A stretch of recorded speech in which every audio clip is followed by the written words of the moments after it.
Hi, everyone. It's Phil Moy from St. Louis, Missouri, and welcome to our leadership. What's the name of our podcast again? The Leader's Code. Leader's Code.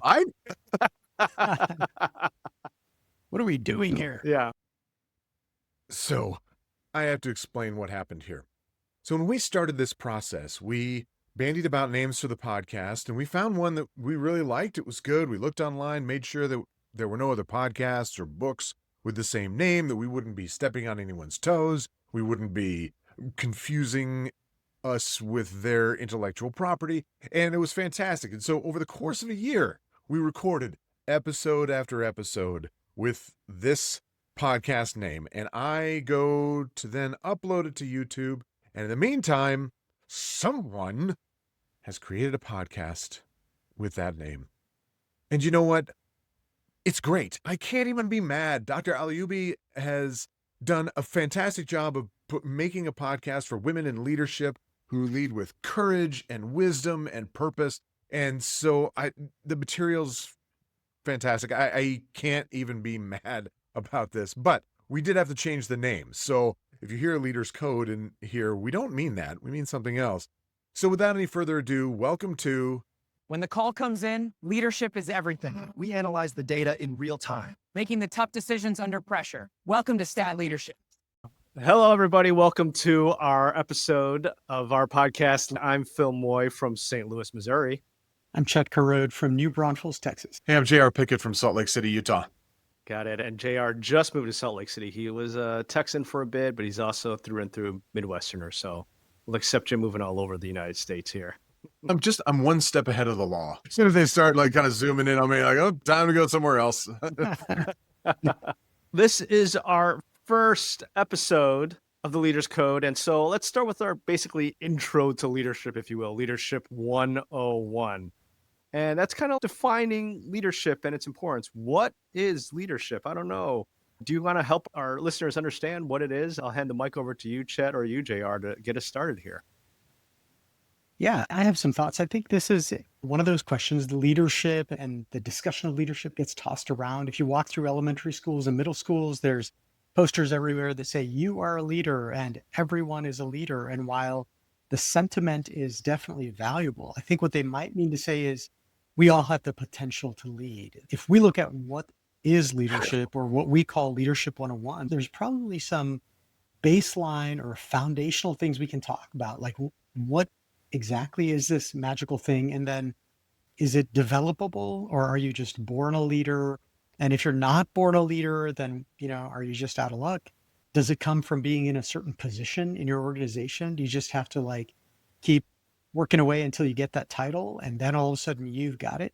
Or is there something we can do along the way and maybe you don't even need the position or title? So these are the kind of things I think we can take a look at. I think the key goal of leadership is to get a group of people moving in the same direction. And whatever that direction is, whatever that it is that you want to accomplish, whether you're a leader of a population, leader of the country or the county or the city, or a leader of an organization, or a leader of a small group, small team, it's getting other people to buy into a vision of where you need to be and what needs to happen. And then getting them all together moving in that direction. And I think that there are some people that are raised, that come into adulthood with natural leadership traits. And I think that compassion is such an important trait of that of a good leader. But this is definitely a learned skill. And I think that's what we're going to explore through this podcast is, how do we develop that skill within us, whether we are new to a leadership position or we are working to improve our leadership in an organization where we already are?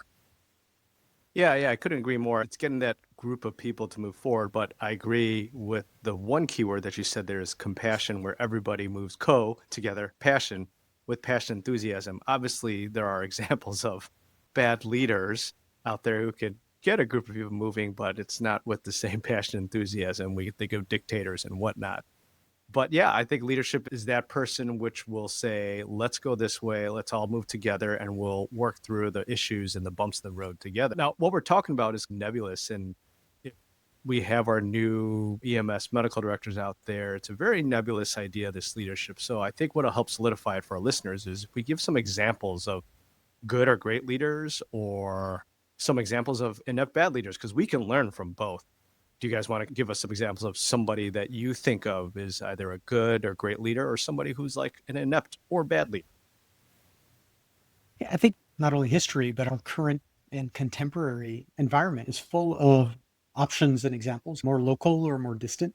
One thing I try to do with the either young adults or people I'm mentoring or coaching, we'll often talk about before we get into specifics, because what I found with the young people sometimes, like the scouts that I work with or high schoolers, once you give an example, then you're kind of down the rabbit hole with that individual and their history and their personality. So sometimes I'll start more general and go, look, a leader's character matters. And then they'll say, hey, what's character anyway? And I'll say, look, it's kind of the intersection or the place where your courage, your integrity, and your perseverance all kind of overlap. And in that middle area is your character, right? So kind of like, what do you stand for? That kind of thing. So that usually kind of personalizes it or makes it a little more accessible. And then the second thing I sometimes talk about is that it really doesn't have anything to do with your position or your title up front.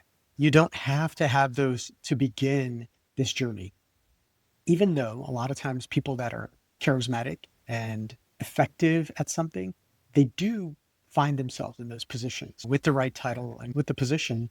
Even though if you have the position, I had a group commander in the Air Force, a full colonel who really, he had the position, but he really wasn't in any position to lead. He was extremely selfish. He had his personal agenda that trumped everybody else's agenda. He routinely walked on his subordinates, and it was difficult to get anybody to do anything because everybody always wondered what's in it for him and what's he going to do to us at the end. And flip that around with a sergeant that we had that really didn't have significant position or title, but he was so engaging and present for everybody. You knew you were getting the real guy. And it was so easy for people to follow where he led them because of some of those attributes. So sometimes it's not about the position. Sometimes it's more about how we arrive and how we prepare ourselves. So it's not as concrete and still leaves us nebulous there, but it is a way to frame the discussion without without going down one personality route. Yeah, I think, Chet, you touched on it there, that you don't have to have the position. There is informal authority. There are those folks within our organizations that are trusted, and that even though they don't hold a formal position of authority, they're the ones that others in the organization look to and ask their opinion on. And frequently it is easier for them to be considered trusted agents within the organization precisely because they aren't careerists, because they are not trying to elevate their own career, not trying to do what they think that position should be, but they are just themselves. And I think that's important to remember, one, for the leaders that we can be within our organization, even if we have not yet achieved those positions where we have perhaps more formal power to implement change, to get resources, etc. But remember that we do have that power, but also as a leader, recognizing that there are those folks in your organization and that you need to engage with them, that you need to talk with them and see what their thoughts are. Because when the folks within your organization are questioning what leadership is doing, maybe they don't fully understand what those that are of that higher rank are doing, then they're going to turn to those trusted agents and say, hey, what do you think of this? And that's going to influence greatly what they feel about whatever it is that you're doing. Yeah. So what I'm hearing, and I totally agree with you, is that leadership is not a title. It's something that you can build, and it's something that's earned, and it's based off of character, which you further subdefined as courage, integrity, and perseverance. And let's pull that string out a little bit further, because as we've all agreed here, it's a nebulous topic, leadership.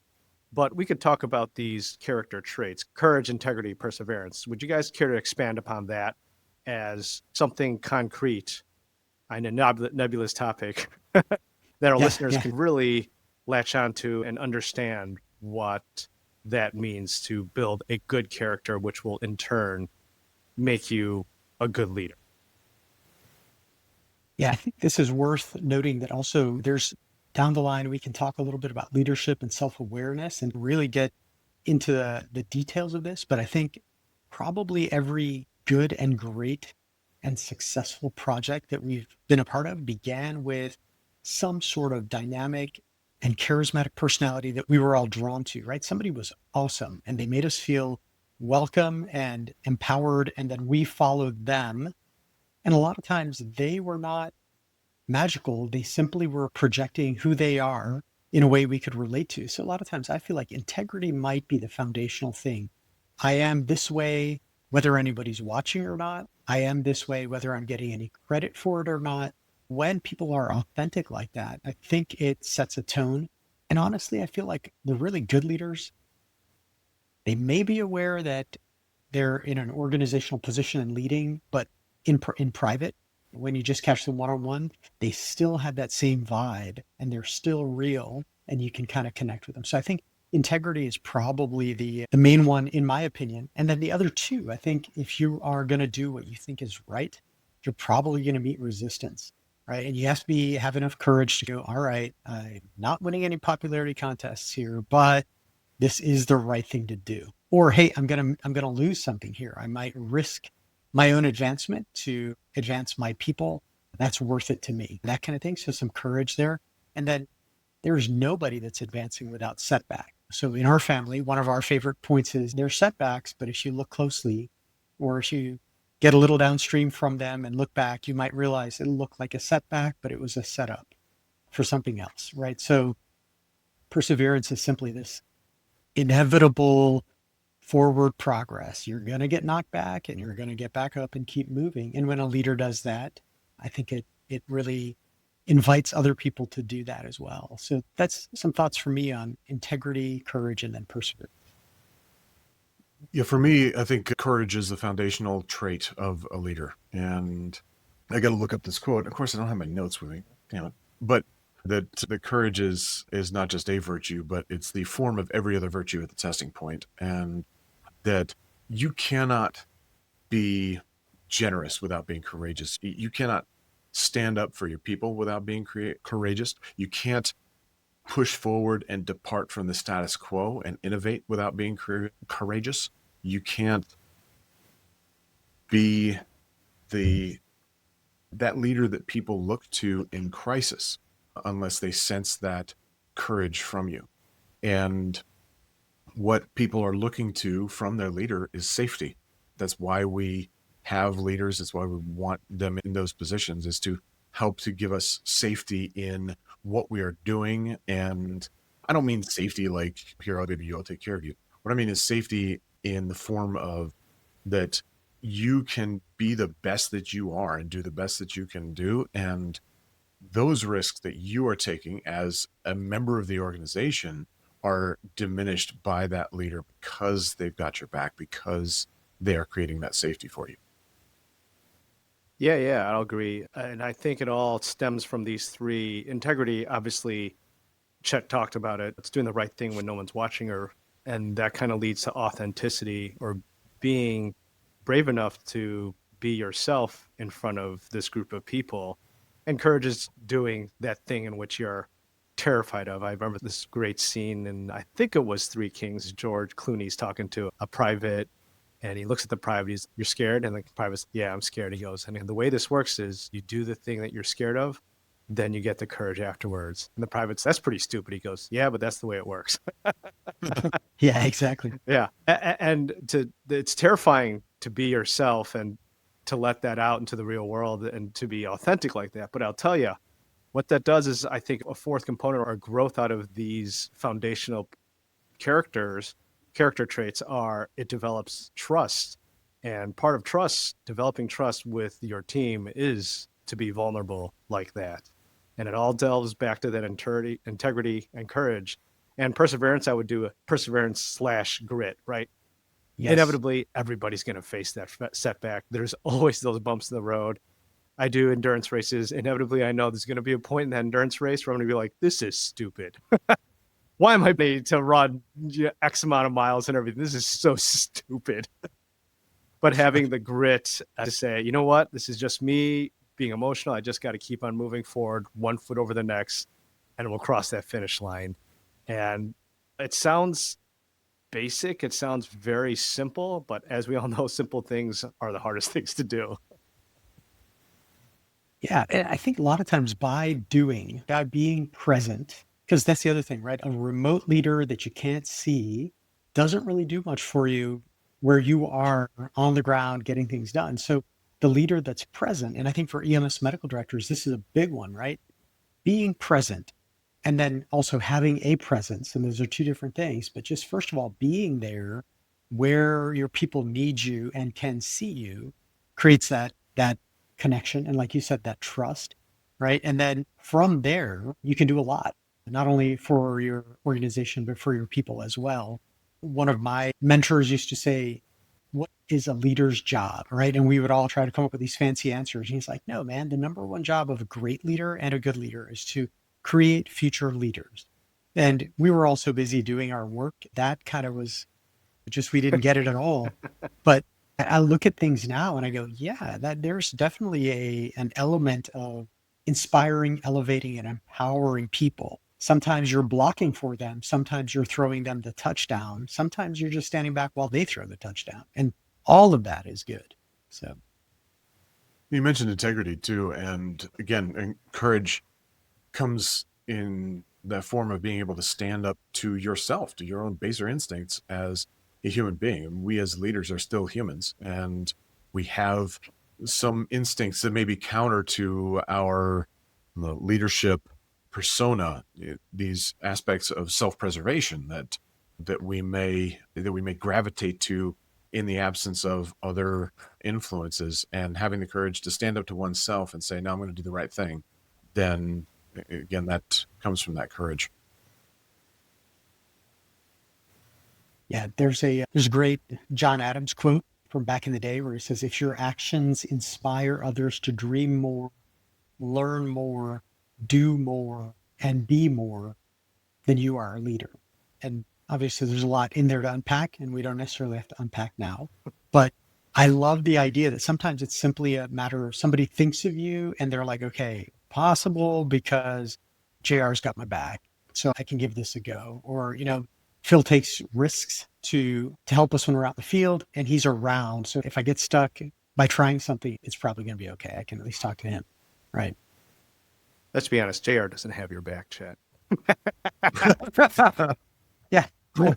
Not my back, his medic's back. I would have your back, but I am not currently in the position where I can influence anybody that could harm you.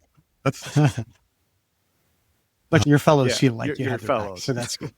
Yeah, absolutely. Yeah, I think that to sacrifice those that work for you is to violate a deeply held social contract.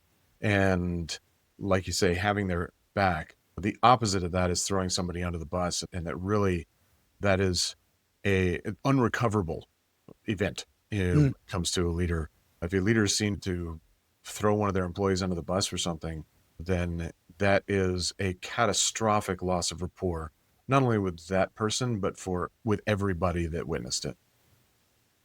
Yeah, absolutely. Yeah. And part of it is, I think what sometimes happens, like people don't realize that a leader's values become institutional values, right? And a lot of people that get into those positions may never have been taught or never have any reason to think that beyond technical expertise, they needed to have something.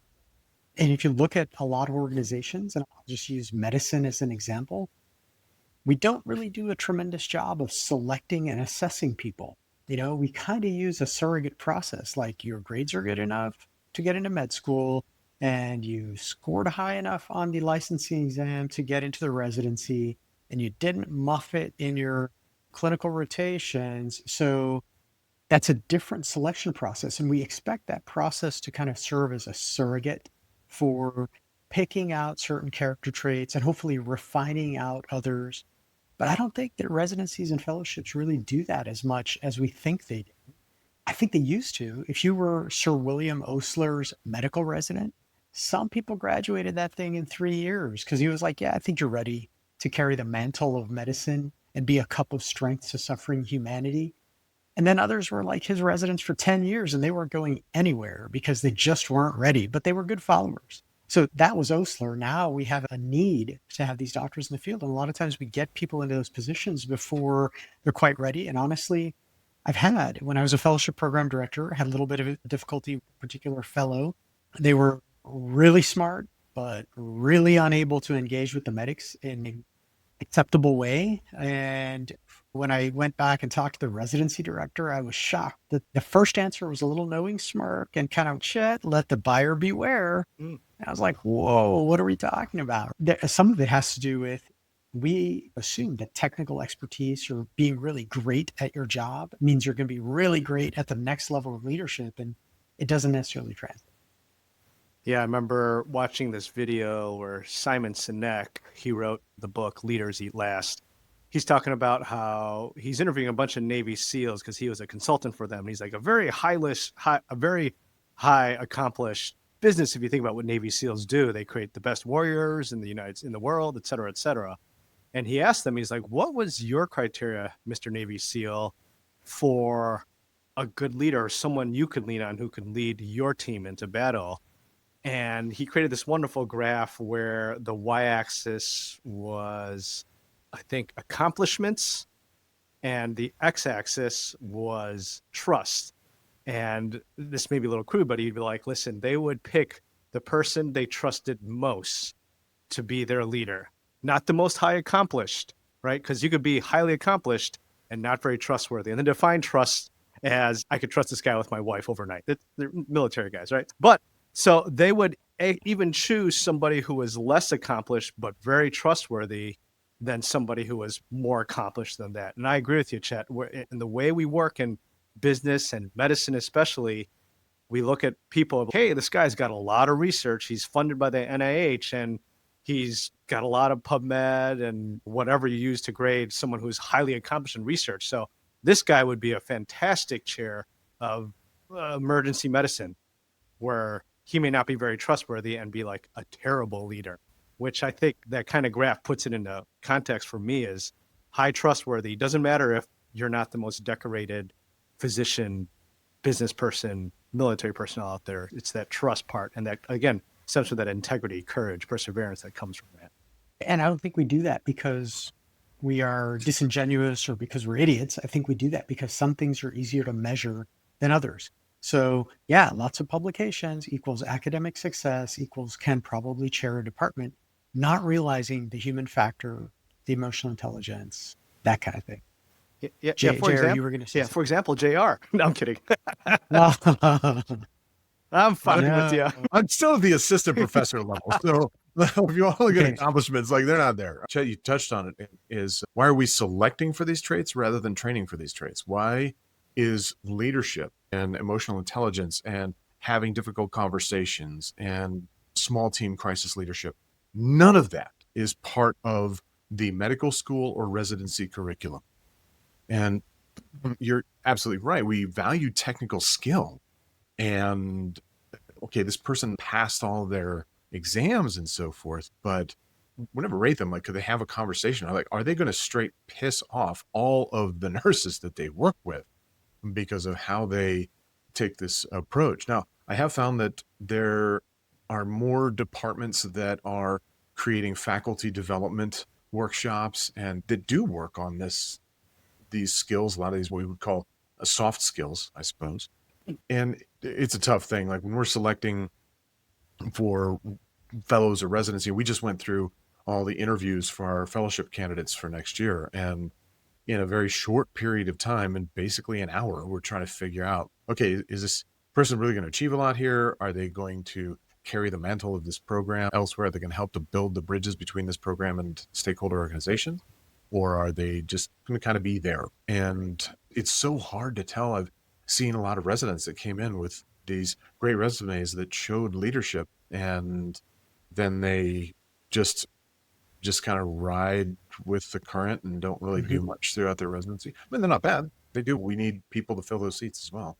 I was just going to say, sometimes leaders have to break glass and get things done unfortunately, sometimes we pick people because they're good at breaking glass. And we don't realize that if you break glass all the time, somebody's going to have to clean that up. That's not leadership. It has to be kind of this effective use of breaking glass and sometimes not. And there's a lot to be said about this. And if you just to frame it in the academic medicine thing, we shouldn't be surprised that we get to EMS medical direction level and we're not seeing it because it's not even in the core competencies of the American graduate medical education paradigm. We don't talk about leadership as a thing. We do talk about professionalism, and under there in a bullet is something about leadership, but it's not really a prioritized element. And I think part of it is just like you said, JR, it's a soft skill. And by naming it that, whatever, 20 years ago, we actually put it in the second tier of things we need to work on. Would you rather have a good leader or would you rather be able to intubate? And it's actually, that's not an either or thing. You need to be proficient at Do both. Zero-sum game. Yeah, don't get us wrong. We're not poo-pooing all objective measurements out there. I think what I usually tell med students or people who are trying to get to med school or residents, I'm like, listen, what's important to me, the numbers will get your foot in the door, but who you are and your qualities as a person, I believe will make you succeed as X, as a physician, as a business person. So I would always, to take JR's example of trying to pick a right fellow for your fellowship, trying to pick a future leader, it's hard. I agree. There's no way you can try to pin that down in 1 hour of looking at a resume, talking to the person. But I would always try to ask them, like, tell me something that's not in your resume that you've worked your butt off, that you failed at, but what was the important thing you learned from it, right? I want somebody who, at the end of the day, I can teach knowledge gaps. Easy. That's easy for me. I could do that. But I can't teach laziness, a poor attitude, or anything like that. And I think those are the opposites of what a good leader is someone who has a good attitude, works hard and everything. But yeah, those are the soft skills that we can't measure. I'm not sure how you can measure that other than talk to the person, but also talking to the references, which is an often neglected part of looking at the CV. And it's also leadership is hard for this reason too. When I had the initial expectation setting meeting in the military, you guys know, I was in the Air Force 26 years, and I think I got formal feedback for the first time as a lieutenant colonel. I mean, we're talking like 15 years into my career where somebody actually said, here's what we expect of you. I'm going to check back with you in 6 months and talk about whether you're there. Come back sooner if you want to talk before that. And I'd never had that before. So there was an element of, please don't tell me something bad, that you're feeling. But I couldn't believe that this senior leader was taking time to say, hey, these 3 things are awesome. But listen, man, if you do this thing, it'll make you even more awesome, right? And make you more effective. Why don't you give that a try? And initially, I was a little offended. I'm like, dude, I didn't get here by being a chump. But then I thought about it. And I'm like, he took some trouble to give me something workable and actionable. And then I started doing that with everybody that I was in charge of. And with my fellows, we would play a little game. The initial session, I would say, here's a list of stuff, things that I think you need to work on or that every physician or leader should work on. Why don't you rate yourself on here and see where you think you are? And then 6 months later, I would sit down with them and they would get a blank one and rate themselves again. And then I would pull out the old one and we would look at it together and go, here's where you rated yourself last time. Here's where you are now. Honestly, here's where I see you. Some people really took to it and others, you could see just the kind of blinder come down and they're like, you're telling me things that don't make me happy.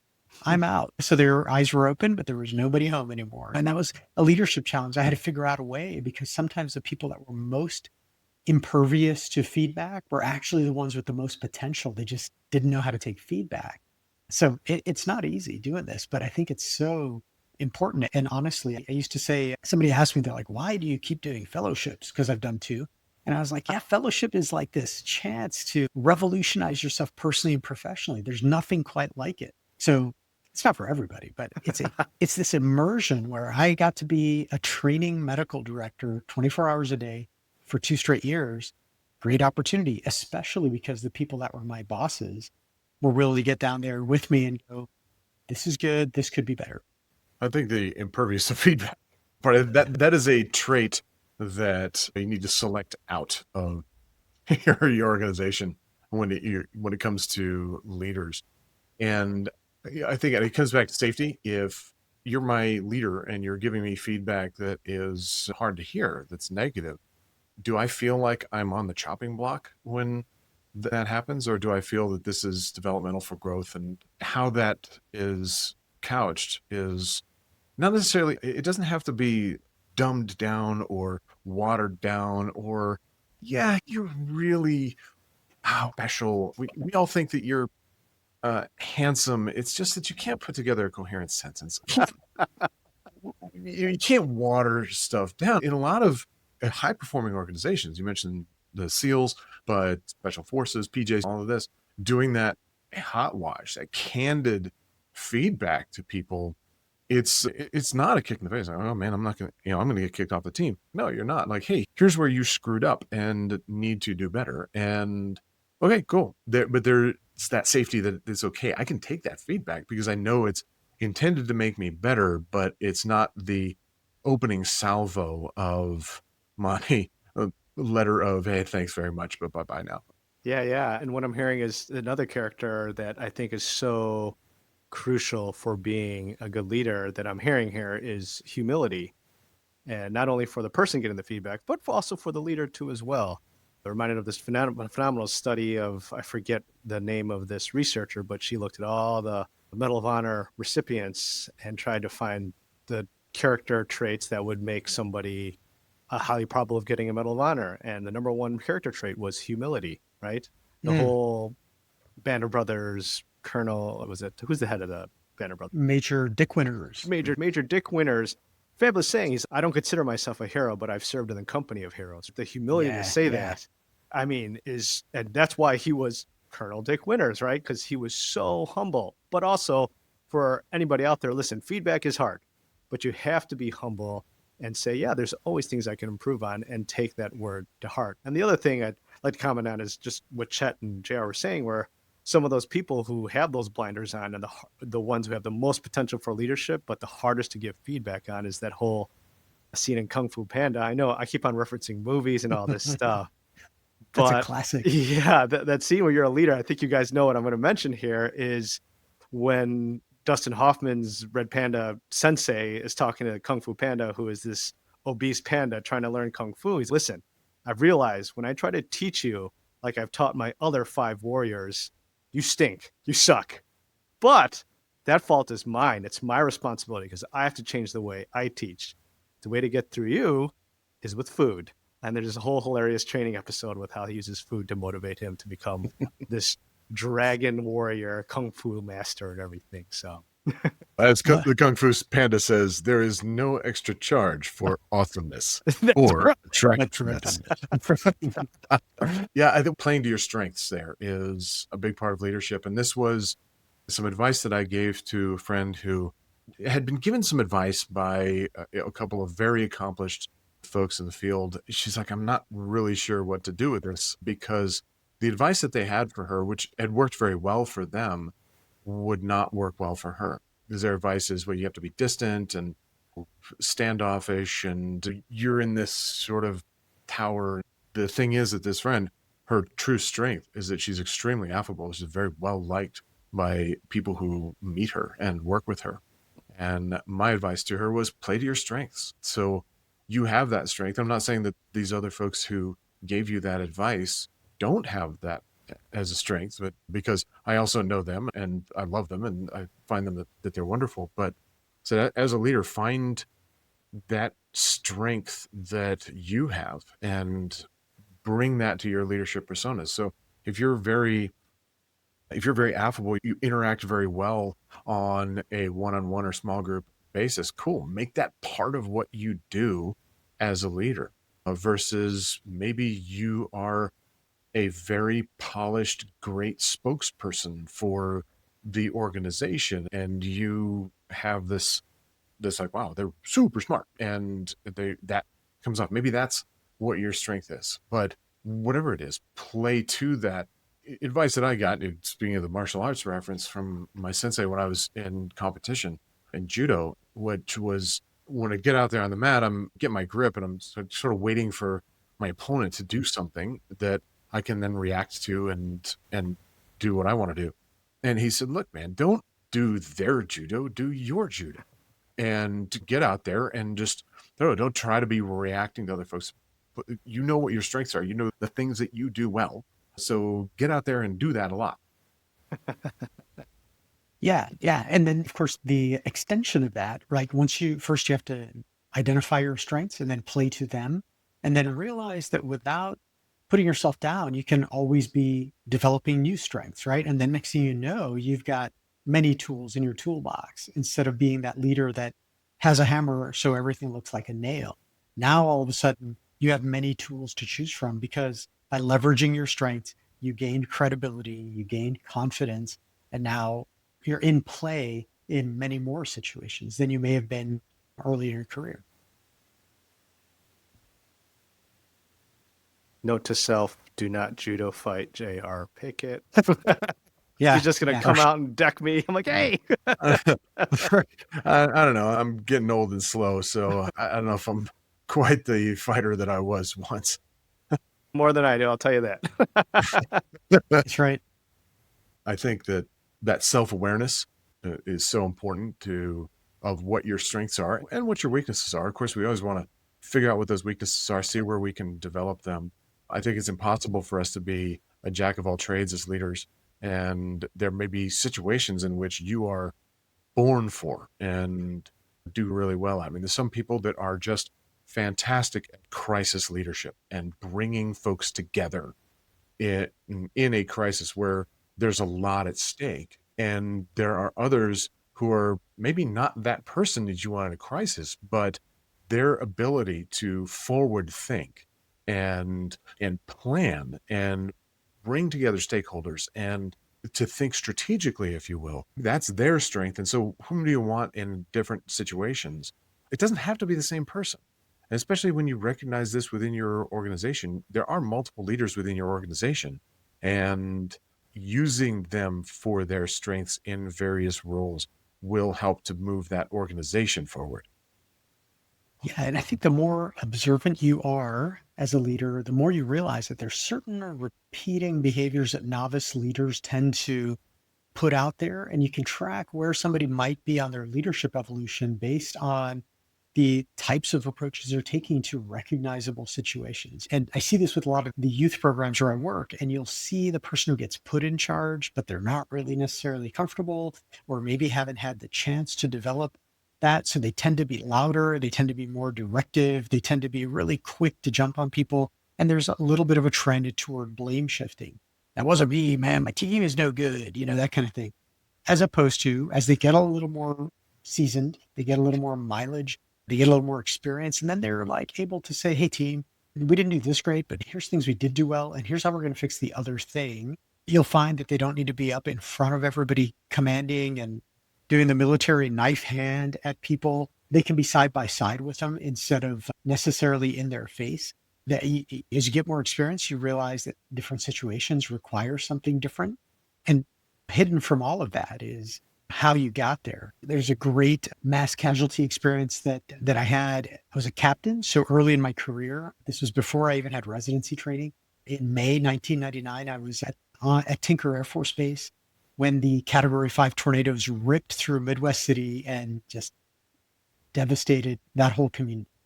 I was living on base, and even that is a hilarious little story because all the other senior doctors had nice homes off base and they had property that they could afford. I did not have a nice home or any property, so they kind of voluntold me that I would live on base, which at the time I thought it was an awesome convenience. I didn't realize that they were doing it because they didn't want to live on base, right? So tornadoes go through. I show up at the hospital. Well, they put the base loudspeaker up. Dr. Kharod, if you're on base, please report to the med crew. So I go there thinking, oh my God, they're taking accountability. All the other doctors are going to be there and I'm going to be the slacker that's late. I'll have to tell them I was sheltering in place. Like get there and it's 2 paramedics, about 40 medic trainees, 3 nurses, and none of the doctors or even senior nursing officers had made it back. They were all off base and sheltering in place. So I roll up on the scene and get handed a radio and a vest. And the medic goes, what do you want us to do, doc? And just to be sure, I looked at the back of the vest and it said medical on scene commander. And I was like, oh my God, I got somebody else's vest. Right. But it Oh. took about a second. And then I clicked back to a time at the military med school where I went, and we had done this huge mass casualty drill. I was a second lieutenant. The radio call back then said, one patient, we need an ambulance pickup. I roll out there, and it was a field full of fallen people with smoke everywhere from training smoke grenades. So the scenario was meant to show that when bad things happen, sometimes communication is not clear. So I got told one patient when I got there, it was 25, and it was a chow hall explosion. Somebody was in the wood line 20 yards away recording my face and my interactions with my people. And later they showed this video in front of my whole class. And they're like, look at the sheer panic on Lieutenant Kharod's face. Here, he has no idea what he wants to do. And then the colonel paused it and he goes, in the next 5 seconds, Kharod is going to make a decision, and watch the change in his demeanor. And then he plays it. And sure enough, 5, 4, 3, 2, 1.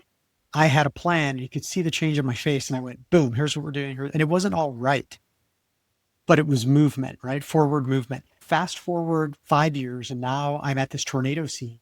I get handed a radio and a vest. Thank God the amount of time it took me to go from the oh shit moment to purposeful movement was much shorter because I'd been through that other thing and gotten feedback on how to get better. So somebody led me so well that on that day, I was able to lead much better, right? So leaders may not realize that sometimes putting your followers in that tough position and training them is the best thing you can do for them, as long as you're right there with them and you're not just stepping on them. That what we ended up doing at that mass casualty became notable, and I had other opportunities to lead, right? My 2 paramedics, I was able to put them in for citations and awards because they literally were all hands on deck as 2 dudes with a bunch of trainees that weren't even fully trained. And they did great work. And then that was my chance to be a leader and kind of go, look how awesome these 2 are, right? And then the asterisk there is, I didn't do that for any other reason than they deserved it. The lesson I learned was I was looked at as an exceptional leader because I led those 2. So that was the kind of the additional lesson learned. All right, I'm going to ask for 2 examples, one fictional, one non-fictional, of great leaders. Got it. Now you start with whatever one you want. All right. I'll go first because then you guys can't steal what I'm thinking. That's good. A quick comment on Chet's wonderful story. I love that story. Is for all you young guns out there, oh my God, it's Dr. Kharod, Dr. Pickett. These guys are never phased. They're never caught off guard. Just to let everybody know there that all leaders and all experienced leaders out there, they feel the imposter syndrome. We're just better at hiding it. They're just completely. Yeah, you develop tools along the way, but you still feel it. Yeah, I do it all the time in the ER. I'm like, I don't know what to do. Anyways, back to JR's question. 2 leaders, one fictional, one nonfiction. So for me, I'm going first because I don't want you guys to steal mine. And Chet's probably gonna be mad at me about this one. So my fictional character leader is Aragorn from Lord of the Rings. Not only was he the classic leader, I am the king of Gondor, I'm going to lead you guys in the battle, but he also showed that he was vulnerable. He cried in the very first movie when Boromir died. He was comforting Boromir in his last breath before he died. He cried for him. Yet he got up and moved on and said, let's keep moving forward movement. His decisions weren't always right, but they were moving forward. That other pertinent scene that pops in my head about Aragorn, which I know Chet's thinking about the same thing, is after Gandalf dies, the whole fellowship is outside, they're mourning, and he goes, everybody, let's keep moving into the forest. And they're like, for pity's sake, let them mourn a bit. And he's, no, by nightfall, this place will be crawling with orcs. We need to keep on moving. Time to we can mourn later. And Aragorn does show that he's a human, he cries, he's vulnerable, and that earns the trust of everybody, and especially a kingdom, to support him as a fictional character. My other nonfiction character that I always think of as a good leader is Abraham Lincoln. Abraham Lincoln, historic character, and the gentle giant. They always say he never gets mad at anybody, but if you read Doris Kearns Goodwin's Team of Rivals, he was just as passionate as anybody else, essentially. But I think his whole idea of leadership is spot on, where he tells a story to a radical Republican who wants to just abolish slavery right off. Listen, When I was younger, I was a surveyor, and I had this wonderful compass that would point true north, right? It would point true north. But what good is a compass if it doesn't show me the chasms, the swamps, the pitfalls that are on the way? Then I'll never get true north. So we have to navigate this, and that's what he did as a leader. He navigated a country through one of our worst periods in history. And so that's my two examples of good leaders. Sorry, guys, I still get two good ones here. Yeah, you definitely took Aragorn away. So now I have to let JR go while I think about something. Well, I love Aragorn. I think that from that series, I think Theoden is a more well-rounded example of a leader, somebody who understands the impact of what he's doing and who is somewhat tortured by the choices that he has to make, and realizes he may be seeing the death of his kingdom and still has to push forward and do that. And when Aragorn is talking to him, he said, "What would you have me do?" Because he felt all those pressures from those different directions. I'm not going to use that as my leadership example. However, I would like to use Captain Jack Aubrey from Master and Commander, played by Russell Crowe. And first of all, Master and Commander, to me, Paul Bettany in that movie is the best depiction of an operational unit surgeon, I think, to best depict this kind of weird place that we inhabit in our units. The relationship that we have with the commander as an advisor and how we're viewed by the troops, like we're part of the crew, but we're not really one of them. But then he's kind of a curiosity, right? He's smart. They respect his knowledge and so forth, but he's not one of the guys. And then when battle happens and he's doing stuff, or when he's doing the brain surgery on the guy, like that's when he shows his skill set and is highly respected. But I think that Russell Crowe's depiction of Captain Aubrey in that movie is so good because he recognizes that tenuous position of a leader, and that he's very bold and has credibility, and for that reason his men they follow him and think very highly of him. At the same time, he realizes that things are not as simple as they seem there, and at one point when the doctor recommends that he tips the grog over the side, tips the rum over the side and risk a mutiny, and don't understand how fragile this ecosystem is that we inhabit here, doctor.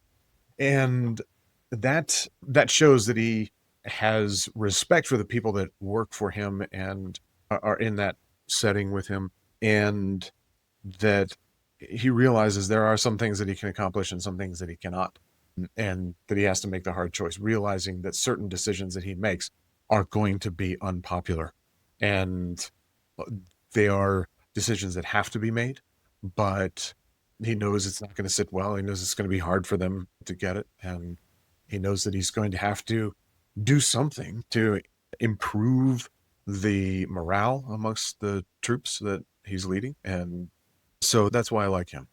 And for non-fictional, I got to go with Martin Luther King. And I think that's a great example of informal authority and leadership, how he was able to move so many. And it's not just him. He's not the only one in this movement. There were thousands and thousands of people within this movement that saw where we could be as far as our treatment of people in our communities. But he articulated it so well. He articulated that vision that so many had, and bravely went forward to bring that about, to be an example for others to follow, and ultimately gave his life for it as well. But I am in awe of not just him being bold and doing that, but how he went about it, how he brought forth factions that were much more radical than him. The arsonists, if you would, to use a phrase I got from Bob Mabry, is another leader for whom I have just enormous amounts of respect. But the folks that really would start a war and burn everything down, bringing them into the fold of this movement and trying to temper that desire to destroy everything, and at the same time gain allies where they're needed. Oh, guys, it's excellent. I feel like you've raised the bar to a level where the pressure is significant, but so are these examples of leadership that we're talking about. So I think fictional, I'm a big fiction guy. I have friends who say, yeah, fiction's a waste of time. I only read nonfiction. Life's too short to read fiction. And I completely disagree with that. So I would say we need both. I think fiction often is the source of inspiration. I think uh, you can weave truth and reality into fiction so well. And one pop culture reference, they've made new versions of this series, but to me, Jean-Luc Picard is like this legendary example of a doer and a strategist. He's an operational leader. He can be hands-on. He's one of the best pilots in Starfleet. He's the fastest to promote to the rank of captain, which is the equivalent of colonel in our armed forces today. And yet he is able to delegate. He's able to see the big picture. He's deep into the arts. He has hobbies. He has a very human side, and he's able to step back when he could easily do the things, but he doesn't necessarily solve all the problems. And if you look at him in crisis, there are many times where he probably has a solution in mind already, but almost always in that ready room, he'll look around at his other senior leaders that work for him and say, options. And he'll go around the table and get those. That's often misunderstood as somebody who dithers or does not want to be decisive, but he's almost always decisive. But I think what that demonstrates is his ability to know I may have a blind spot. I have subject matter experts. I have exceptional followers who are exceptional in their own right, and I've invested in them to develop them. Having done this, I can rely on them, and then we can probably make the best decision. And there are times where he goes against what they all say, and he goes, we're doing it this way. End of story. Right. And then he accepts those consequences. So Picard to me is a master class in being an action guy and a thinker at the same time. And I love that. So there's more to be said, but I'll pause there on Captain Jean-Luc Picard of the USS Enterprise.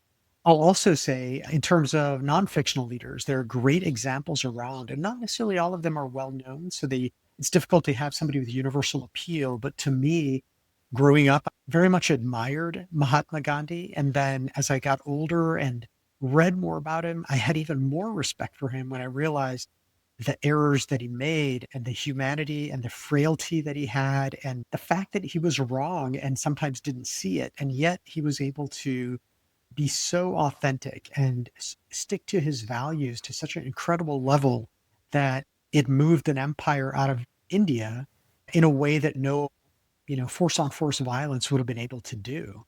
And that was a kind of a lifetime of moral courage. And he was doing this long before. Like many people don't know, he wasn't always a bald, frail, homespun cotton wearing, fasting freedom fighter. He was a successful attorney in South Africa.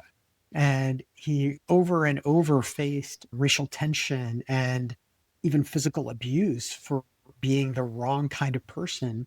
And at some point, finally, he just kind of set his teeth and said, all right, look, I do have a law career I want to have, but this has to be addressed before I can go down that path. And then he used his personal example and was often at the front, but not always at the front. He also was able to leverage inspiration and motivation of his followers, but it was very much all centered on the character and relentless. Even his autobiography is called The Story of My Experiments with Truth, meaning he had something he believed in and lived his life by testing and then learning, changing approaches until he was able to effect some change for a lot of people. When he visited the House of Lords and the House of Commons in London, he did not put on his lawyer's suit, because what he was insisting all Indians do is that they be self-reliant and they wear Indian-made clothes that they make themselves. And he chose to wear that and looked like a complete outcast or beggar in a dressed-up world, but it was just one example. So anyway, these are two leaders that I think are inspiring to me. Awesome. By the way, I love that we can weave in and out of our nerddom and understand each of Yeah, I these like characters. And with that, I think that was a great first episode. It just was your audio, JR Pickett, for the first one. I think that was a fantastic first episode. We'll do this again next month. Yeah, you guys are awesome. Thanks for doing this. All right, guys. Have a thanks, good fella. one.